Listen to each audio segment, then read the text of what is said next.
तो कैसे हैं आप लोग। Welcome to our channel chemistry with fun में आप लोगों का स्वागत है।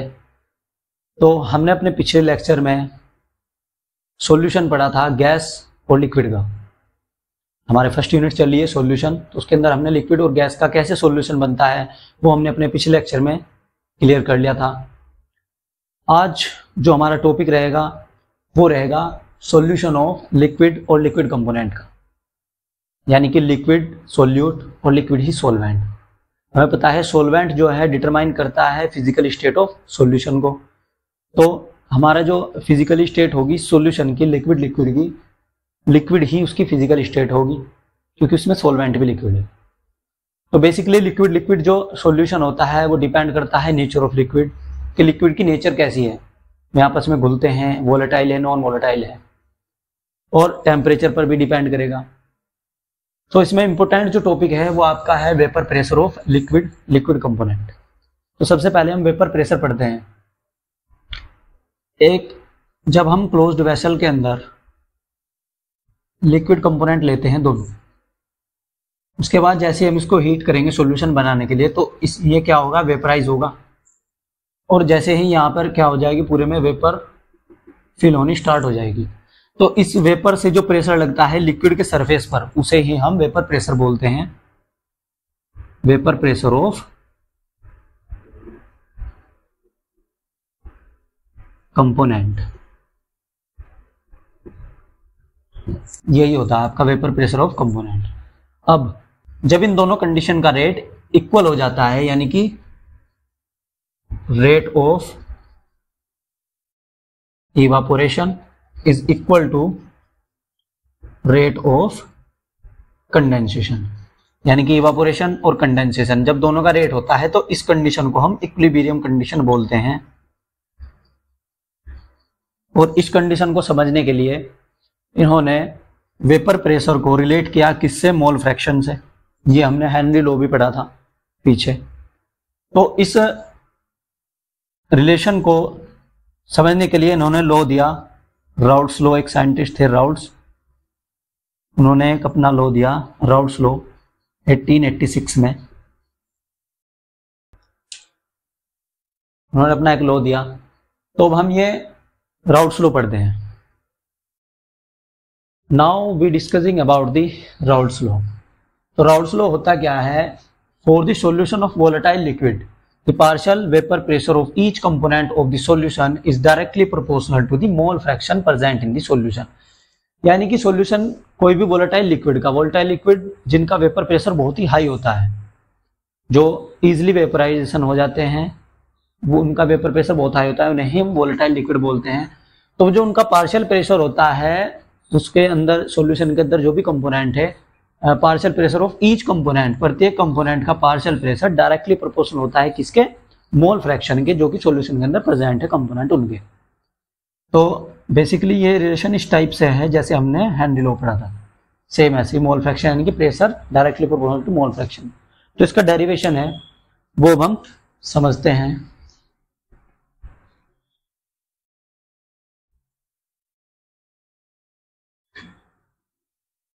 तो राउट्स लॉ क्या कहता है, partial pressure is directly proportional to mole fraction.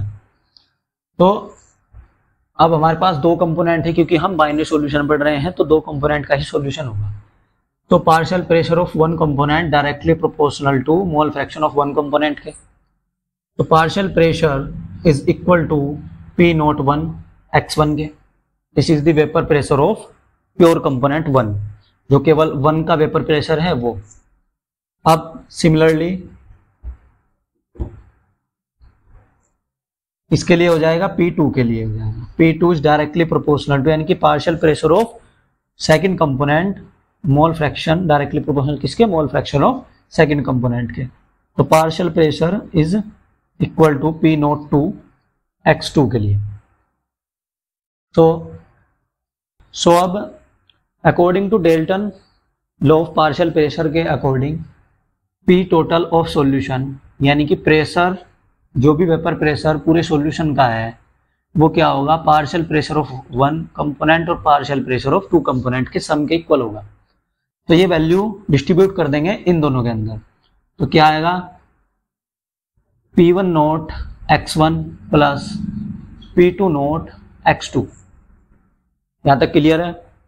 उसके बाद अब मोल फ्रैक्शन हमने लोअर क्लासेस में भी पढ़ा था कि मोल फ्रैक्शन का जो सम होता है वो 1 के इक्वल बैठता है।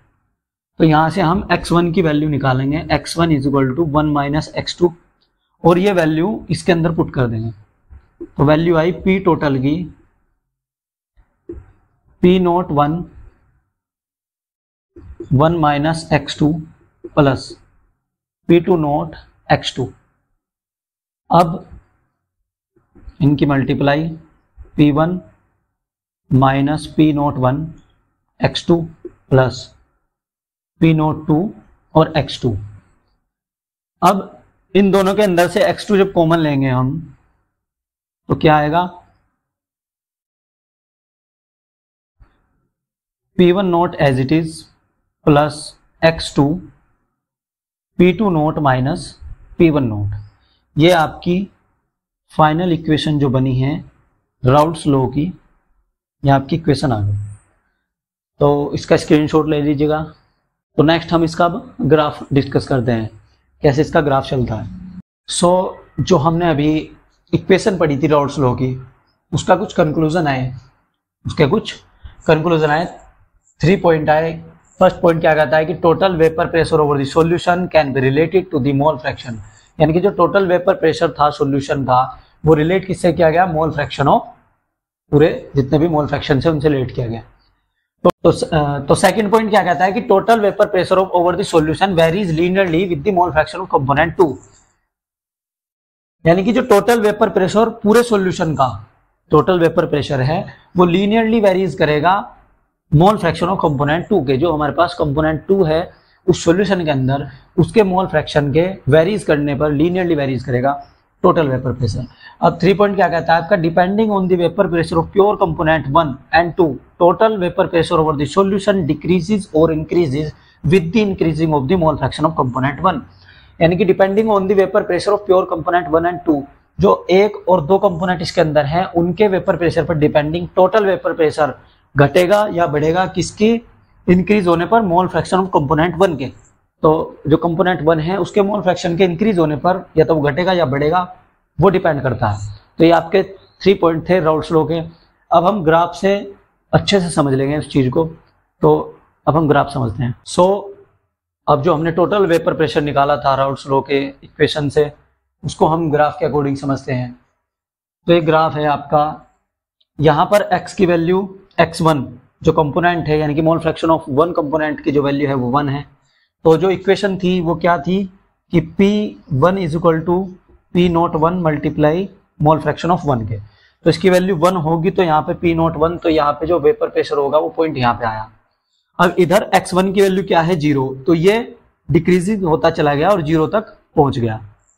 ऐसे ही सेम एज x2 के लिए होगा, यानी कि मोल फ्रैक्शन ऑफ सेकंड कंपोनेंट के लिए जो प्रेशर होगा वो ऐसे होगा, वेरीज यहाँ पे वेरीज करेगा इधर, क्योंकि x2 की वैल्यू इधर 1 है और इधर 0 है, तो ये घटता चला जाएगा इधर तक 0। अब ये P1 note smaller than P2 note क्यों है, क्योंकि जो component 1 is less volatile from second component। क्या होता है कि जो P1 जो कंपोनेंट आपका 1 है वो कम वोलेटाइल हो जाता है सेकंड कंपोनेंट के ऐड करने पर। जैसे ही हम दूसरा कंपोनेंट इसके अंदर ऐड करेंगे, यहाँ पे 1 कंपोनेंट आपका सॉल्वेंट है, तो सोल्यूट ऐड किया तो इसने इसकी वोलेटाइल, इसका वेपर प्रेशर कम हो जाएगा और सेकंड का जो है वेपर प्रेशर इंक्रीज हो जाएगा। तो ये आपका ग्राफ था और आपका राउल्ट्स लॉ कंप्लीट हो गया है। कुछ इसके पॉइंट बचे हैं जो इस पर बेस्ड हैं, आपका ideal solution, non ideal solution, वो हम आपके नेक्स्ट लेक्चर में पढ़ेंगे। That is the important law for your examination. So अच्छे से पढ़ें और वीडियो को लाइक करें, चैनल को सब्सक्राइब करें। Thank you, have a nice day.